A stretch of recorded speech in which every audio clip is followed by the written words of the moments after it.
Daily with பைபிளில் இன்னைக்கு டே 3. இன்னைக்கு நம்ம வெள்ளமும் தேவனுடைய உடன்படிக்கையும், நோவாவின் நாட்களில் நடந்த வெள்ளமும் தேவன் அவர்களுக்கு கடைசியாக கொடுத்த ஒரு உடன்படிக்கையை குறித்து தான் இன்றைக்கி நம்ம ரீட் பண்ண போகிறோம்.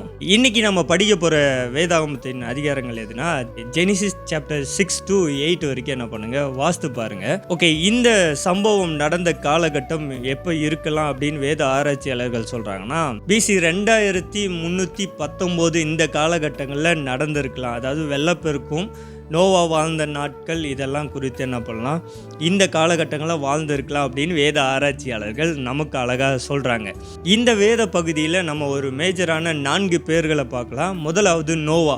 நோவா அப்படின்னா பேருக்கான மீனிங் என்னென்னா இளைப்பாறுதல் அப்படின்ற ஒரு மீனிங் அவருக்கு இருக்குது. ரெண்டாவது சேம் அப்படின்னா புகழ்பெற்ற. மூன்றாவது பேர் வந்து காம் அப்படின்னா சூடுள்ளவன், அனல் அப்படின்ற பேருக்கான அர்த்தம். யாபேத் அப்படின்னா பெருக பண்ணுகிறவன் அப்படின்ற மீனிங். இந்த 4 பேர்களும் உங்களுக்கு நீங்கள் அந்த பகுதிகளில் என்ன பண்ணலாம், வாசிக்கலாம். இன்றைக்கான இந்த வேத பகுதியை படித்து முடிச்சுட்டு அப்படியே கமெண்டில் நாங்கள் படிச்சிட்டோம் அப்படின்ட்டு என்ன பண்ணுங்கள், டைப் பண்ணி போடுங்க. உண்மையாகவே வாசிங்க, உங்களுக்கு பிளெஸ்ஸிங்காக என்ன பண்ணுவோன்னா இருக்கும்.